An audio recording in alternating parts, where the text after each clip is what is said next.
Marcus Thorne sees the girl in the lobby chair and stops mid-stride. "Whose kid is this?" Sofia Garcia looks up from her library book, 12 years old, braids tied back with a scrunchie, thrift store sweatshirt 2 sizes too big. Thorne snaps his fingers at a passing security guard. "Get her out. This is an executive floor." The guard hesitates.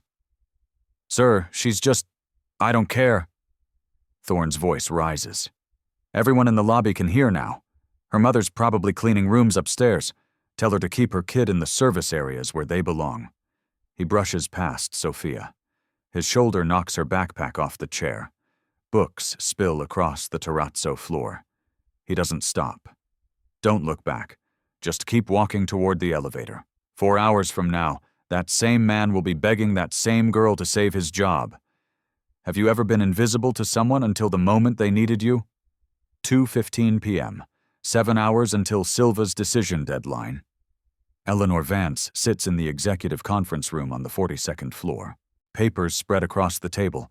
Contract terms, market projections, partnership equity structures. This deal matters. $1.5 billion in valuation. 300 jobs in the technology division. A software that could change everything. The door opens early. Too early. Mr. Silva arrives unannounced. Mid-50s, impeccable linen suit, leather briefcase in one hand. Eleanor stands to greet him, extends her hand. He shakes it. But something's wrong. His eyes scan the room, looking for someone who isn't there. Eleanor glances at her watch. The interpreter isn't due for another 15 minutes. She smiles, gestures to the chair. "Please have a seat. Our interpreter will be here shortly." Silva pulls out his phone, types quickly, turns the screen toward her. "I am deaf." "Where is the Libras interpreter?" Eleanor's stomach drops. Libras, Brazilian Sign Language, not ASL. She pulls out her own phone, dials the agency. It rings 5 times before someone picks up. "Ms. Vance, I'm so sorry. Isabella called in sick this morning. We've been trying to reach you. The backup interpreter is stuck in traffic. Major accident on the Palmetto Expressway. She's at least 2 hours out." Eleanor looks at Silva. He's checking his watch. His face is polite, but cooling by the second. Marcus Thorne bursts through the door. "Eleanor, I just heard. What's the situation? We don't have an interpreter." Thorne doesn't miss a beat. He pulls out his phone, opens a translation app, holds it up to Silva with a smile that doesn't reach his eyes. Silva's expression shifts. Not angry, worse, disappointed. He's seen this before. People treat his deafness like a technical problem to solve with an app. He starts gathering his materials slowly, methodically. The body language is clear. He's about to leave. If he walks out that door, the deal dies. The partnership collapses. 300 people lose their jobs before they even start. Eleanor's mind races. They need an interpreter. Any interpreter, anyone who knows sign language, anyone at all. 1 floor below, Sofia Garcia sits in the staff break room, finishing her pre-algebra homework. The door is cracked open. She hears Maria, the concierge, on the phone in the hallway. "We need any interpreter. ASL, Libras, anything. We have a deaf VIP and we're dying up here."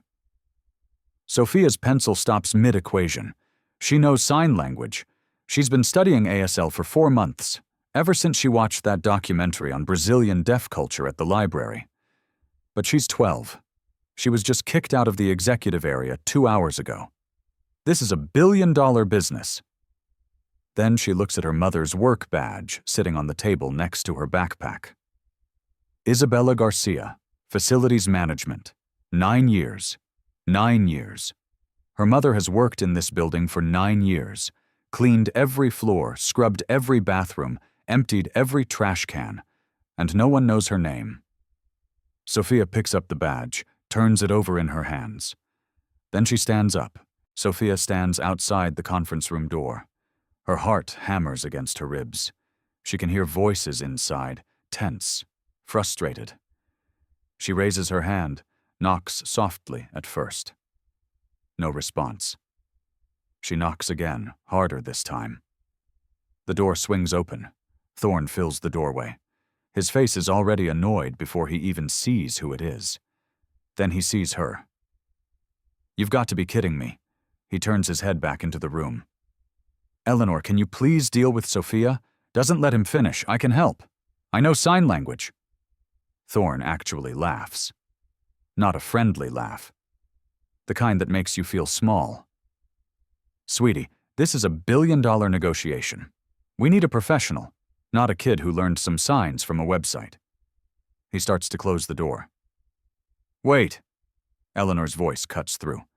She's moved closer, looking past Thorn at Sophia. "What's your name?" "It's Sofia Garcia. My mom works here. Night shift cleaning crew." Eleanor's eyes flick to Thorn. Back to Sophia. "You said you know sign language." "Yes, ma'am. ASL mostly. But I've been studying Libras for a few months. Brazilian Sign Language. I know it's not the same, but the grammar structure." Thorn cuts her off. "Eleanor, this is insane. We can wait for the professional. We don't have time." Eleanor moves fully to the door now, opens it wider. Mr. Silva is about to leave. That's when Sophia sees him sitting at the conference table, briefcase already closed, jacket back on, the posture of someone who's made a decision. He looks up, sees Sophia in the doorway. Their eyes meet. Sophia's hands move before she thinks about it, muscle memory from hundreds of hours of practice. She signs, "Excuse me, sir. I apologize for the delay." Basic Libras, the polite, formal register you use with elders and business contacts. Silva's entire body language changes. He sits up straighter. His hands come up from his lap. He signs back fast, testing her. "You know Brazilian Sign Language?" Sophia's heart is racing, but her hands stay steady. "A little, sir. I've been studying. I know ASL better, but I understand Libra's structure. May I try to help?" Silva leans back in his chair, studies her. Then he signs something longer, more complex, a mix of Libras and ASL. A real test. "I came to America because I believe technology should serve those the world doesn't hear." Do you understand what I'm saying? Not just the words, the meaning behind them. The room holds its breath. Sophia doesn't rush. She takes a moment, thinks about what he actually said. Not just the vocabulary, the emotion underneath.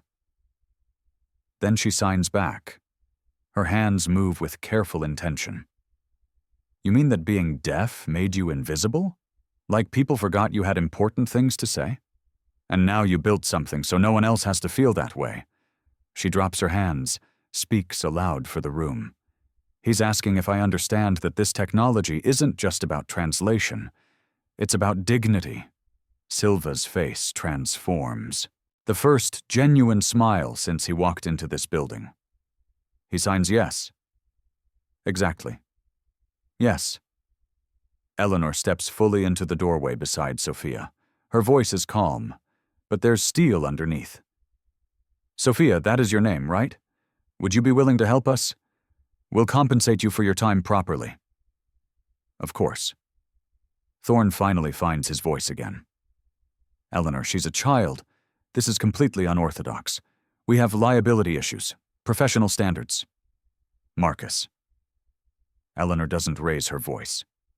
Doesn't need to. She's qualified. "Mr. Silva, is this acceptable to you?" Silva signs with Sophia. His hands are emphatic, almost excited. Sophia translates. He says, "She's the first person today who's treated me like a person instead of a problem to be solved." The words land in the room like a stone in still water. Thorn's expensive pen clicks once, twice, 3 times, his nervous tell. Eleanor nods to Maria, who's been hovering in the hallway.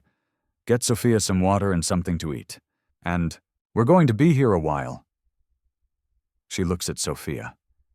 Really looks at her, the way adults rarely look at kids. "Are you ready?" Sophia thinks about her mother 3 floors down, pushing a cleaning cart, invisible to everyone who passes her in the hallway. She thinks about the library books in her backpack, the hours spent practicing in front of mirrors, the kids at school who called her weird for caring about languages nobody speaks. She thinks about Thorne stepping over her books in the lobby like she was nothing. Her voice comes out steady. "Yes, ma'am, I'm ready." The negotiation team needs 20 minutes to reorganize, print new documents, set up Sophia's chair at the table. While they prepare, the narrator's voice softens, pulls back. "Tell you what you need to know. Sophia didn't learn languages because she was gifted. She learned them because she was invisible. 5 years ago, when she was 7, her mother started working double shifts. Sophia had nowhere to go after school, so she sat in the area Grand Miami lobby, did her homework in the same chair where Thorne found her today.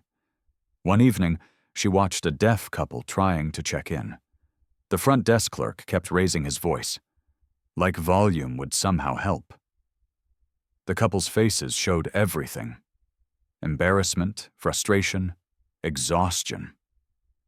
The clerk finally grabbed a notepad, scribbled, "Write what you need," the husband wrote back. His handwriting was shaky with anger. Sophia couldn't stop thinking about it. That night, she asked her mom, "Why doesn't anyone here know how to talk to them?" Her mother was too tired to sugarcoat it. "Baby, people don't learn things that don't benefit them personally." Sophia decided that night she was going to learn to talk to people no one else talked to. She started with ASL, library books, free online channels, ASL Connect videos that she practiced in the break room mirror at 10 p.m. while her mother finished her shift. Then she got curious about other sign languages. That led to Libras, which led to written Portuguese, which led to French from old language CDs guests left behind. Spanish from the kitchen staff who let her eat with them during lunch breaks. The other kids at school thought she was weird. She spent birthday money on used linguistics textbooks instead of clothes. Had no friends her age, but her mother made her a deal. Sophia could study anything she wanted, anything at all, as long as she kept perfect grades and never let anyone make her feel small. Sophia kept her end of the bargain until 4 hours ago, when Thorne made her feel exactly that small. Now she's sitting at a conference table on the 42nd floor. Same building, different world. Her mother is 3 floors down, doesn't know Sophia is here, doesn't know her daughter is about to do something that matters. Sophia opens her notebook, uncaps her pen. Eleanor walks back into the room. "Ready to begin?" Sophia nods. The negotiation starts simply. Introductions, pleasantries, the easy part. Sophia translates Silva's greeting. Her hands move carefully. She speaks each phrase aloud for the room. Eleanor responds. Sophia signs it back. The rhythm finds itself. Then the real work begins. Technical specifications, AI architecture, neural network latency, edge computing environments, words Sophia has never seen in sign language, concepts she only half understands herself. Silva signs a question about processing speeds, uses a technical term Sophia doesn't recognize. She freezes just for a second, but everyone notices. Thorne shifts in his chair. The sound is loud in the quiet room. Sophia makes a choice. She looks directly at Silva. Her hands move. "Sir, I don't know that technical word in sign language. Can you fingerspell it or explain it differently?" Thorne jumps on it. "See, Eleanor, this is exactly what I was concerned about. We need someone with technical vocabulary." Silva holds up one hand, stops him. He signs to Sophia. His face is serious but not unkind. Sophia translates. He says, "She is honest." The interpreter this morning would have pretended to understand everything and gotten it all wrong. He prefers honesty to fake expertise. Silva continues signing slower now, using simpler concepts, building metaphors. Sophia starts taking notes, creating her own shorthand, matching technical terms to signs on the fly. 30 minutes in, she finds her rhythm. Silva explains the AI learning process. Sophia translates. He's saying the AI learns like a child learns language through context and emotion, not just rules. He wants partners who understand this isn't just code, it's communication philosophy. Eleanor leans forward. That changes everything. Marcus, rework section 3. We've been approaching this wrong. Thorne's jaw tightens, but he nods. Another 45 minutes pass. Coffee cups emptied and refilled. The sky outside shifts toward evening. Sophia relaxes into the work. Her shoulders drop. Her signing becomes more fluid. Then Silva signs something and smiles. A real smile. Sophia laughs before she can stop herself. The room looks at her. Sorry. He made a joke about how formal meetings always serve terrible coffee, but everyone pretends it's good. He's saying ours is actually decent. She signs back. Better than terrible is a low bar, sir. Silva's shoulders shake. Silent laughter. It's the first moment of real human connection in this room all day. Eleanor catches it, the shift in temperature. Even Thorne seems to relax slightly. But then Thorne tries to slide a written note directly to Silva, bypassing Sophia entirely. Silva doesn't even look at it. He pushes it back across the table. Then he signs directly to Sophia. His face has gone formal again. Sophia swallows hard. Translates. Mr. Silva says, "If you don't respect her, you don't respect me. She is my voice here." She keeps her voice neutral, even though her heart is hammering. Thorne's face flushes. He pulls the note back, crumples it. Eleanor gives him a look that could cut glass. "Mr. Silva, my apologies. Sophia, please continue." The room settles again, but something has shifted. Silva has drawn a line, and everyone knows which side they're on. Outside, the city lights begin to turn on one by one. 6:15 p.m. Silva requests a 15-minute break. Sophia steps into the hallway. Her legs shake from adrenaline she didn't know she was holding. She leans against the wall. Breathes. The elevator dings. Thorne steps out, sees her, walks directly toward her. Sophia. His voice is different now, softer, almost friendly. "Can we talk?" She straightens up, nods. "You've done great work today." "Really? You helped us through a tough situation." He puts his hand on the wall beside her. Casual, but it boxes her in. But here's the thing. The hard part is coming. Final terms, legal language, complex equity structures. This is where we need a real professional. Sophia's stomach drops. But Mr. Silva asked for me specifically. Mr. Silva is being polite. Trust me, 25 years in this business, I know when to make a substitution. He smiles. It doesn't reach his eyes. You should be proud of what you accomplished. Seriously, not many kids could do what you did. But this next part, it's above your pay grade. Way above. He straightens up, adjusts his cufflinks. Go find your mom. Tell her you did something amazing today. Because you did. The dismissal is clear. He's already walking away. Sophia stands there frozen. Maybe he's right. Maybe she's been playing dress-up in a grown-up world.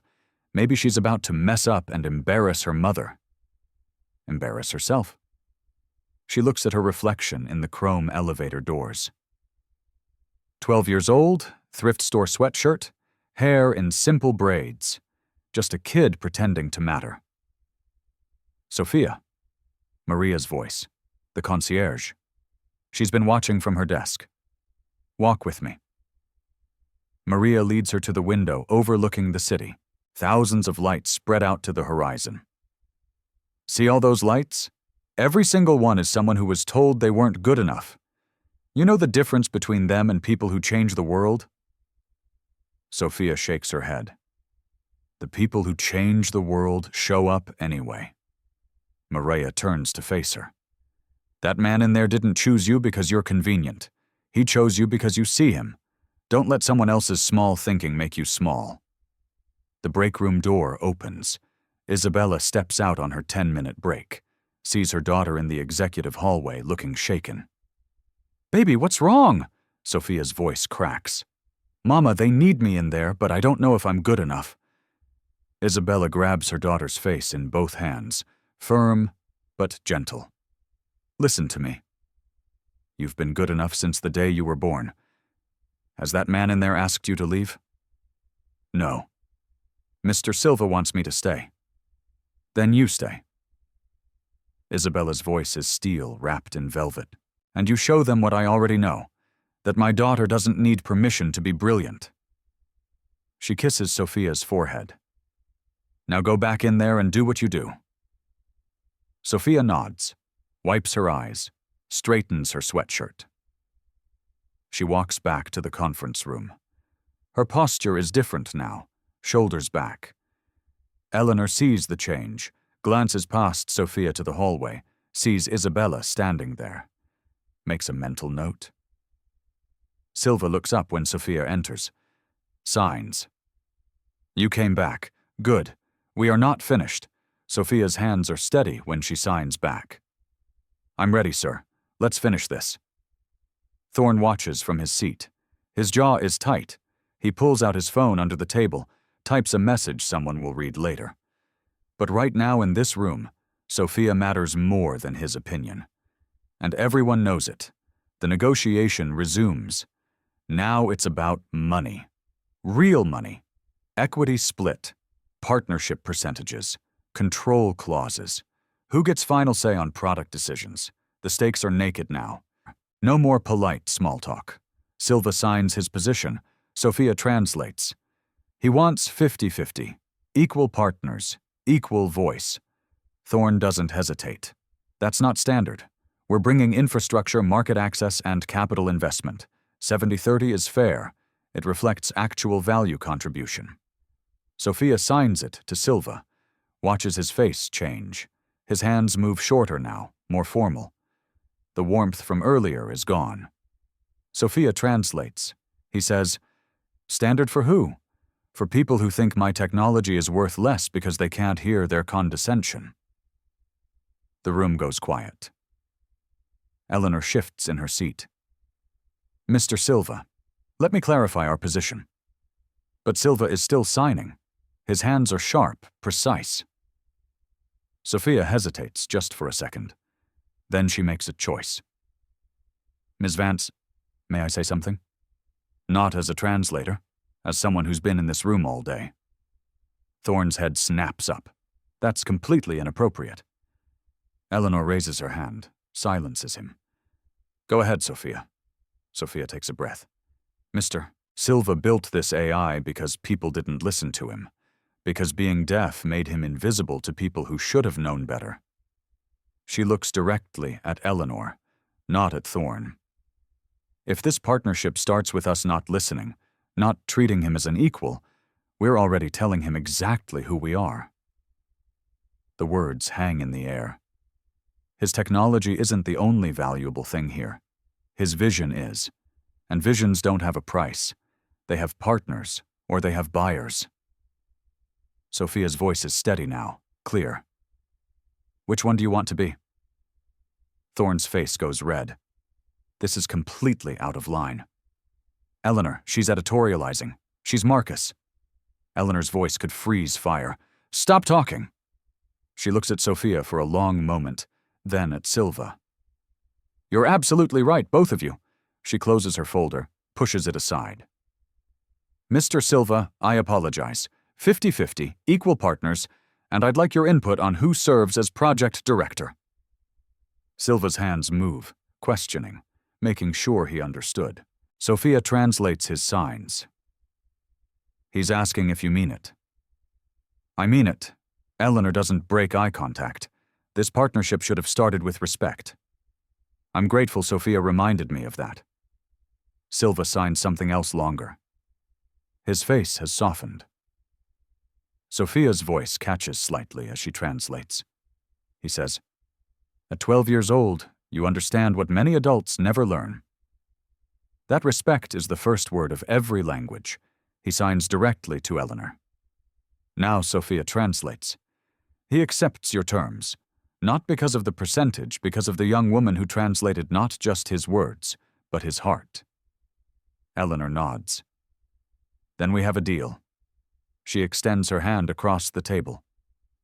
Silva shakes it. Thorne excuses himself. His chair scrapes loudly against the floor. He leaves without looking at anyone. After the door closes, Eleanor speaks quietly. Sophia, you just saved this deal. You didn't just translate. You negotiated. That's a completely different skill. Silva signs with Sophia. She translates. He asks if I'll stay for the signing ceremony. He wants me there. Of course she will. Eleanor looks at Sophia. Really looks at her. And Sophia, we need to talk about your future here. You and your mother both. Outside the window, the city is fully dark now.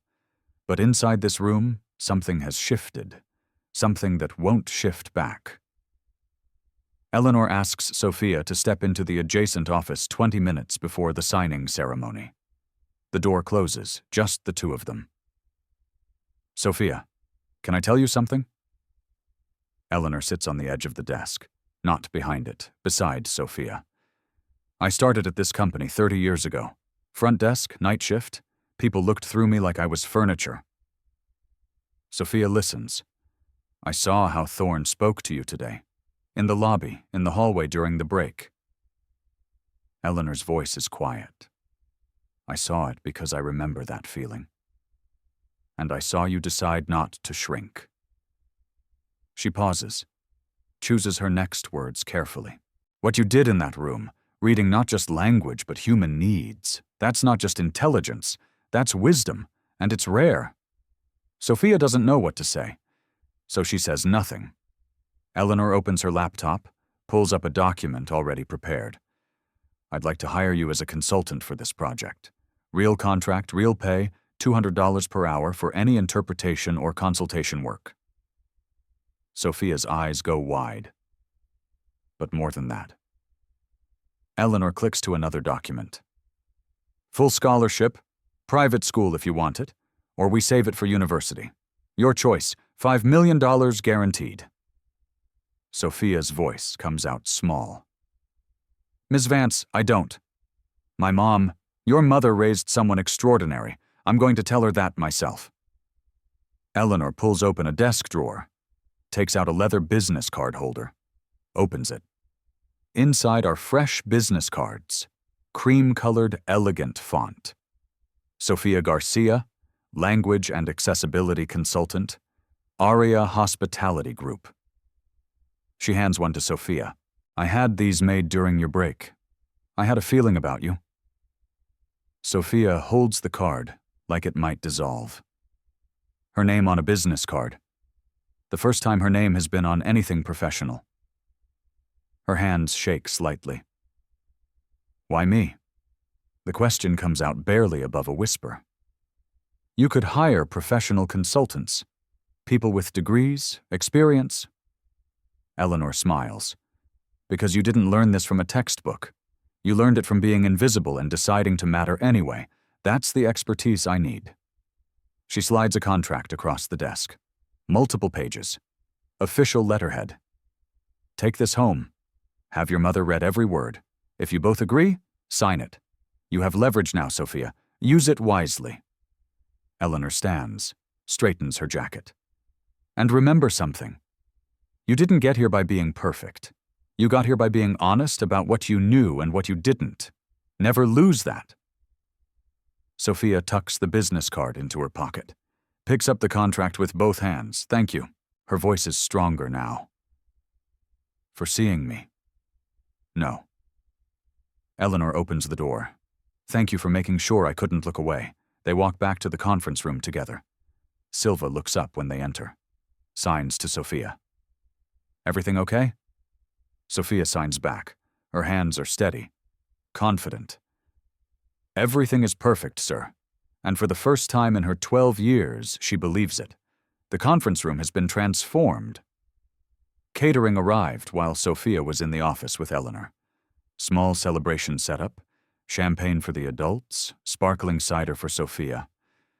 Maria is there, Dr. Evans too, Dr. Thorne's former assistant. He quit this afternoon, sent his resignation from the hallway. Couldn't work for that man anymore. And someone else. Eleanor went to find her personally. The elevator opens. Isabella steps out, still in her work uniform, hair pulled back, hands that smell like cleaning solution no matter how many times she washes them. She sees Sophia standing with executives, wearing a visitor badge that says, Consultant. Baby what?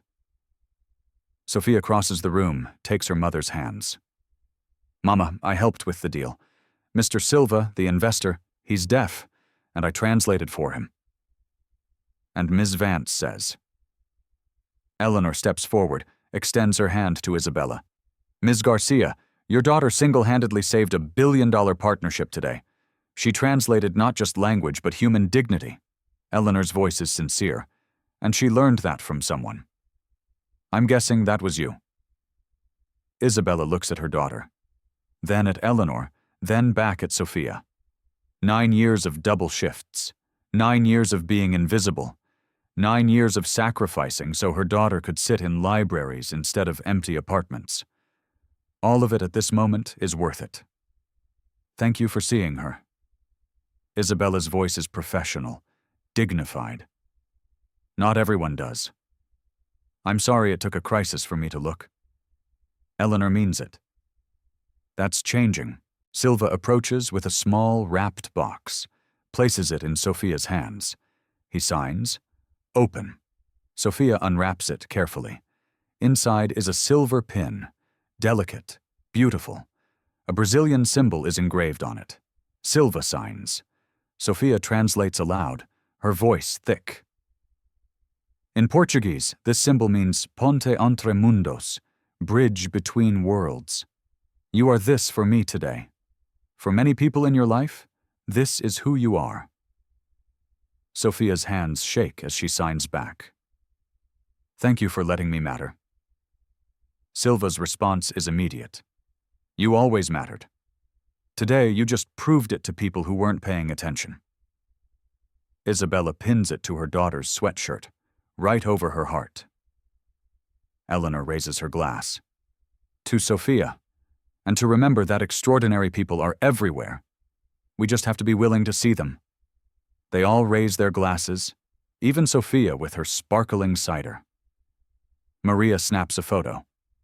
Eleanor, Sophia, Isabella, Silva, hands in various signs. Sophia in the center, her mother's hand on her shoulder. The same lobby where Thorne humiliated her is visible through the window behind them. 8 hours ago, different world now. 24 hours later, the press conference is scheduled for 9 a.m. Grand Ballroom. 75 journalists, industry leaders, competitor CEOs, 3 major networks. This is the public unveiling. Silva's AI reveal. Aria Hotels positioned itself as the accessibility leader in hospitality. Sophia isn't expected to be here. She did her job. The professional interpreter arrived last night. Fully credentialed, 20 years of experience. Sophia sits in the back row with her mother. Guests, not participants. The ballroom fills. Camera crews set up. The energy is electric. Silva takes the stage. The professional interpreter stands beside him, poised, confident, perfectly professional. Silva begins, signs his opening remarks. The interpreter translates. Her voice is smooth, practiced. Mr. Silva welcomes you and is pleased to announce this groundbreaking partnership. Technically accurate, perfectly fine, but flat. Silva continues, signs something longer, more personal about why this technology matters. About being excluded from his own father's business meetings because deaf people can't lead. The interpreter translates, Mr. Silva believes accessibility technology is important for business inclusion and economic opportunity. Silva stops mid-sentence. His hands freeze. He signs. That's not what I said. The interpreter looks flustered. Sir, I translated accurately. Silva's hands move sharply, emphatic. You translated words, not meaning, not heart. The room starts murmuring. Cameras click. Journalists sense conflict. This could become a story for all the wrong reasons. Eleanor stands at the side of the stage. Her face is carefully neutral, but inside she's panicking. In the back row, Sophia watches Silva's face. She recognizes that expression, the same one he had yesterday when Thorne used a translation app. Isolated, unheard. Her mother feels her tension. Baby, what's wrong? He needs help. Sophia's voice is quiet. The interpreter is good, but she doesn't understand what he's actually trying to say. That's not your job anymore. Isabella keeps her voice gentle. You did your part. Sophia watches the stage. The interpreter is trying again. Silva is growing more frustrated. Eleanor trying to smooth things over. The press smelling blood in the water. She thinks, this isn't my job, I'm just a kid. There's a professional up there. What if I mess up in front of everyone? TV cameras, industry leaders? But then she sees it. The moment Silva's shoulders drop slightly, the same way hers dropped yesterday in the hallway when Thorne told her she wasn't good enough. Sophia stands up. Sophia. Her mother reaches for her. I have to, Mama. She walks down the aisle. Cameras turn. Whispers ripple through the crowd. Who is that? Is that a child? Someone should stop her. Silva sees her. His entire face transforms. Relief floods his features. Sophia reaches the stage. Signs. Sir, may I help? The professional interpreter stiffens. Excuse me. I'm in the middle of Eleanor makes a split-second decision. She could stop this, maintain professional appearances, play it safe, or she could trust what she saw yesterday. Ladies and gentlemen, Eleanor's voice cuts through the noise. This is Sofia Garcia. She was Mr. Silva's interpreter yesterday. If he prefers her voice today, we honor that. She looks at the professional interpreter. No offense, but please step aside. The woman's face flushes, but she moves. Sophia takes her place. Silva signs. Ready? Sophia signs back. Always, sir. He starts again from the beginning, but deeper now, more vulnerable. He signs about his childhood. Teachers who assumed deafness meant intellectual disability. His father's shame, hiding him from business partners, the pain of being treated like a problem instead of a person. Sophia doesn't just translate the words, she interprets the emotion. Mr. Silva's father told him the business world wouldn't wait for him to catch up. So Mr. Silva built technology that makes the world catch up instead. The room is silent now. People leaning forward, actually listening. Silva signs about his hope. That this AI helps parents see their deaf children as gifted, not broken.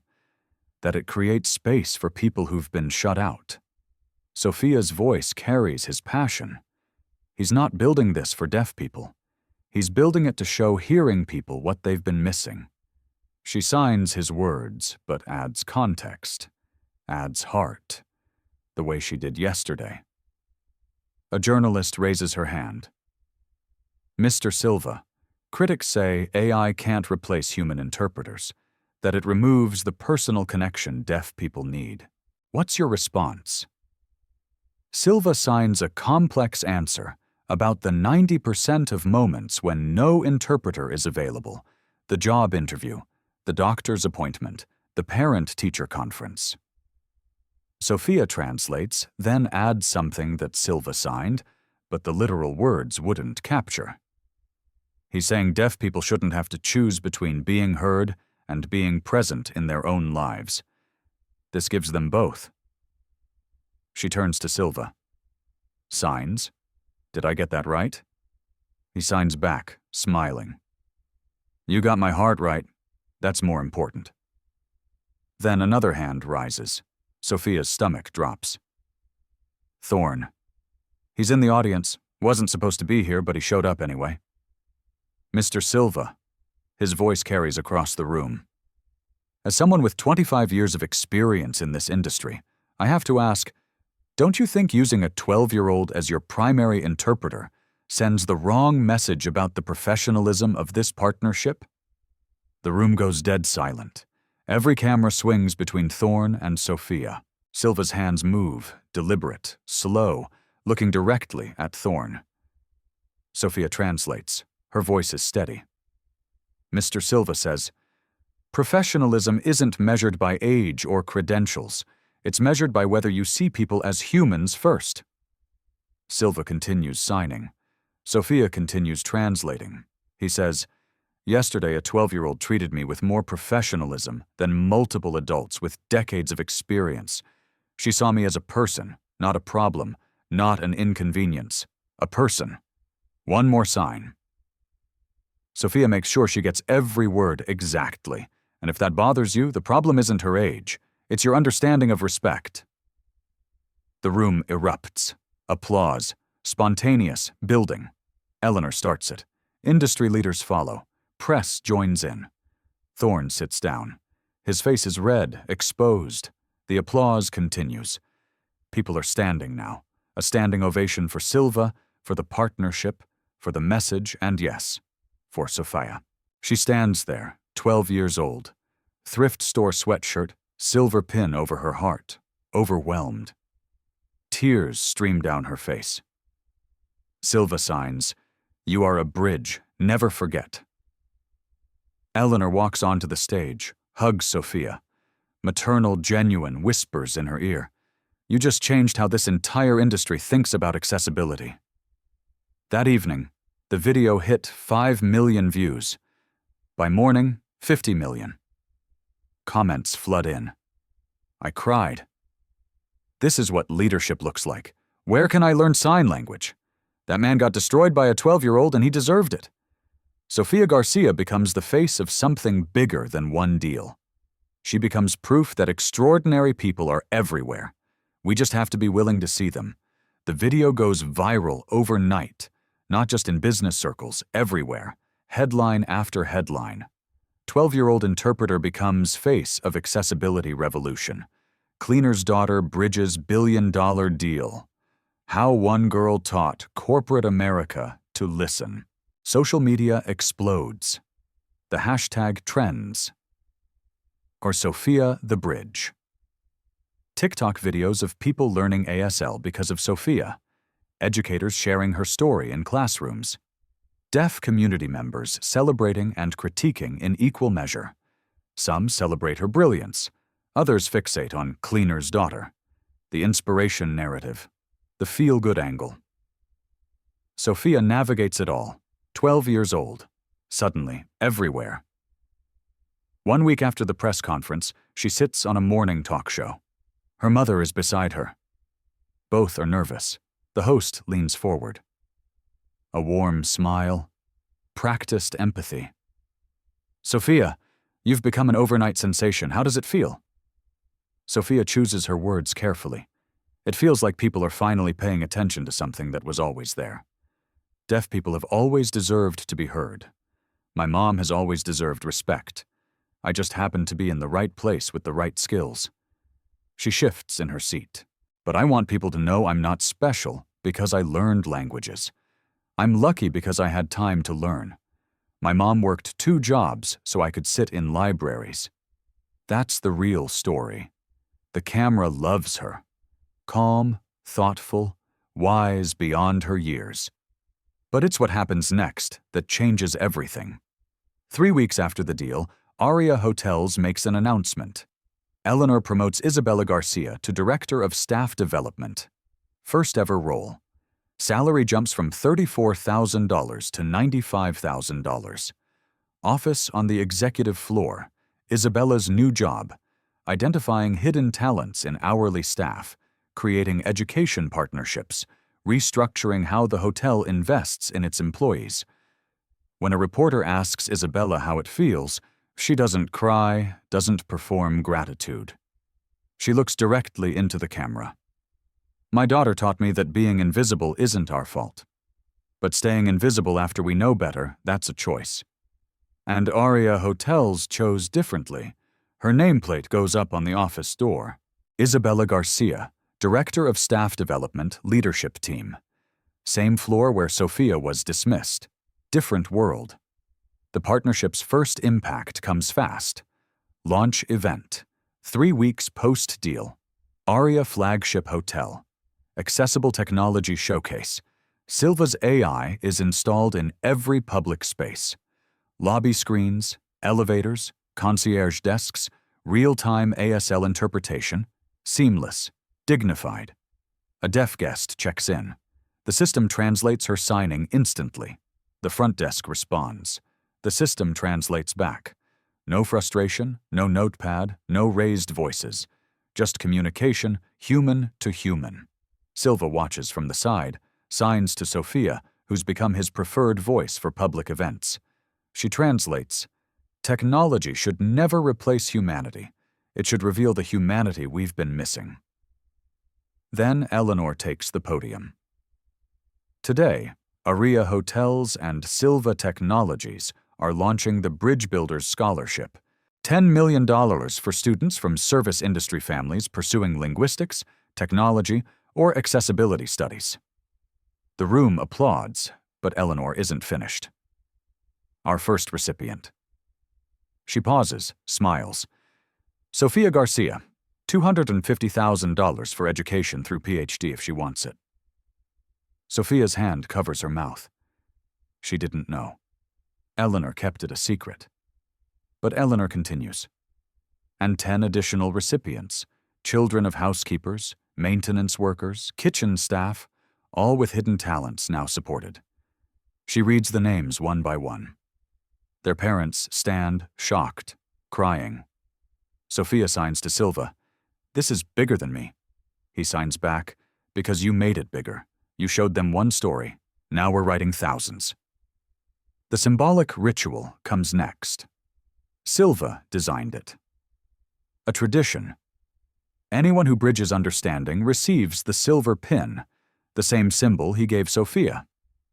Eleanor gives a pin to Isabella for bridging your sacrifice into your daughter's opportunity. Isabella gives a pin to Maria the concierge for bridging my panic into Sophia's chance that day. Maria gives a pin to Dr. Evans, Thorne's former assistant, for bridging your discomfort with injustice into the courage to leave a toxic boss. Evans works directly for Eleanor now. Better title, better pay, better soul. Sophia places a pin on a young woman in the front row. A recent hire, a deaf intern from the Florida Institute for the Deaf. She signs, "For bridging what I learned into what you'll teach others." The young woman signs back. "You showed me I belong here. A bridge isn't a person, it's a movement. And it started with one girl refusing to be invisible. Then comes the reckoning. Eleanor's office, private meeting, just her and Thorne. Marcus, I'm not firing you because you underestimated a child. I'm firing you because you've been underestimating people for years, and I let it happen." Thorne tries to interrupt. Eleanor raises her hand. "You delivered spreadsheets. Sophia delivered humanity. In this company's next chapter, we need bridge builders, not gatekeepers. Security escorts him out." He walks through the lobby, past the spot where he humiliated Sophia. His phone slips from his hand, falls, screen cracks. No one picks it up for him. No one even slows down. He bends to get it himself.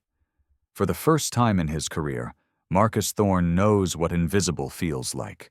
The impact ripples outward. Beyond one hotel, beyond one company. Kitchen staff member Carlos now teaches Spanish classes to front desk employees. Paid for it. His hidden talent was recognized. Maintenance engineer Omar has an architecture degree from Venezuela. Never got to use it. Now he's consulting on hotel redesigns. Promoted. Night security guard. Former refugee, medical degree. Eleanor connects him with recertification programs. Sophia didn't just save one deal. She started an earthquake. And earthquakes don't stop at property lines. 6 months later, competitor hotels scramble to launch similar programs. We don't want to be the place that missed our Sophia. Job applications to Aria hotels increase 400%. People want to work where talent is seen. Silva's AI has become an industry standard. Marriott, Hilton, Hyatt, all partnering. Hotel management schools add hidden talent identification to their curricula. The culture shifts slowly, then suddenly. Sophia's 13th birthday comes. A small party, just family, and the people who matter. Maria, Eleanor, Silva visiting from São Paulo. He gives her a gift. A custom tablet preloaded with every sign language in the world. His AI is integrated. 50 spoken languages are accessible. The inscription on the back. To Sophia. You taught me that being heard isn't about volume. It's about finding someone who knows how to listen. Mr. S. Sophia signs to him. I was just trying to help one person. He signs back. That's how every revolution starts. 1 year after that day, in the lobby, they install a brass plaque right where Sophia sat, where Thorne stepped over her books. The plaque reads, In this place, Sophia Garcia taught us to see. Let us never look away again. Aria Hotels, 2026. A young black girl walks past it, maybe 10 years old, reading a book on sign language. She looks up at the plaque, then at her book. Sophia happens to walk through, notices her. That's a great book. Are you learning ASL? The girl nods. Yeah, I saw your video. You made it look cool. Sophia sits down beside her. It is cool. Want me to show you a few signs? The girl's face lights up. 2 girls of color, different generations, same lobby, both visible now. One teaching, one learning, both matter. Sophia didn't just open one door. She became the doorway. 1 year later, Sophia is 13 now, attends a private academy on full scholarship. She chose to stay local, near her mom. She consults for 6 companies on accessibility, earns $180,000 a year, all in trust for college. She published a children's book. The Girl Who Signed Back. Every dollar of profit goes to ASL education programs. She still rides the bus to school, still eats lunch with the kitchen staff at Aria on Saturdays, still Sophia. When reporters ask what fame feels like, she says, I don't want to be famous. I want to be useful. There's a difference. Isabella makes $125,000 now, bought her first house in the neighborhood where she used to clean houses for other people. She runs staff development across all 47 Aria properties. Business Weekly featured her. The executive who knows what clean floors cost. She tells her team, the person scrubbing the toilet might be the person who saves your company. Treat them like it. Eleanor Vance was named CEO of the Year by Global Enterprise magazine for accessibility leadership, for culture change, for proving dignity is profitable. Company revenue up 34%. Turns out people want to spend money at places that see people as human. She personally mentors 5 children of hourly workers now, pays for their education, creates pathways. She says, Sophia didn't teach me to see talent. She taught me the cost of not looking. Silva's AI is in 10,000 locations worldwide now. He donated $50 million to deaf education globally. He still visits Aria quarterly. Always asks for Sophia to interpret his board presentations. She is still the best. Deaf employment in hospitality is up 340% industry-wide because one girl showed it was possible. Thorne works as an independent consultant, no major clients. Business school case studies mention him as a cautionary tale. When status blindness costs $1 billion, he reportedly asked Aria for his job back. They said no. The movement grew beyond one company. Operation Bridge Builder is national now. 87 companies adopted similar programs. 12,000 hourly workers promoted to professional roles. $400 million in scholarships distributed. 2. 3 million people started learning sign language because of that girl from the hotel. One moment, millions of ripples. That's how change works. So here's what you need to do. Not tomorrow, today. Notice the invisible people in your life. The woman who cleans your office. Do you know her name? The man at the checkout.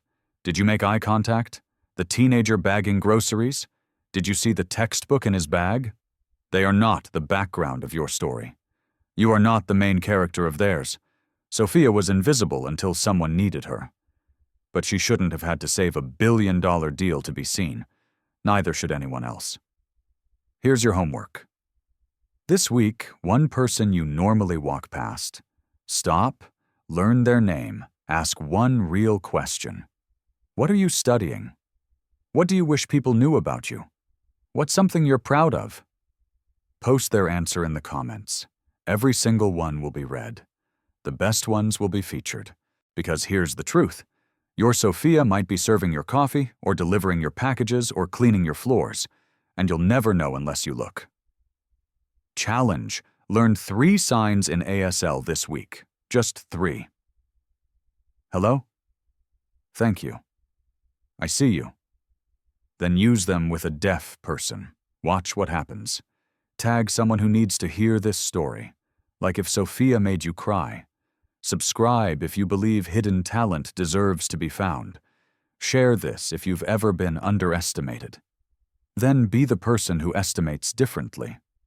We're launching the Bridge Builder Challenge, $100,000 in grants for businesses that identify and promote hidden talent in their hourly staff. Applications open next month. Link in description. Let's make what Sophia started a movement none of us can ignore. The screen shows 2 images side by side. Left, Sophia at 12, sitting in the lobby chair, dismissed, invisible. Right. Sophia at 13, teaching ASL to 40 executives, all leaning in, all listening, her voice, signing and speaking simultaneously. Being seen isn't a privilege, it's a right, and it starts when just one person decides to actually look. The final words appear on screen. She wasn't waiting to be discovered. She was waiting for someone to pay attention. Below it, one question. Who are you not paying attention to?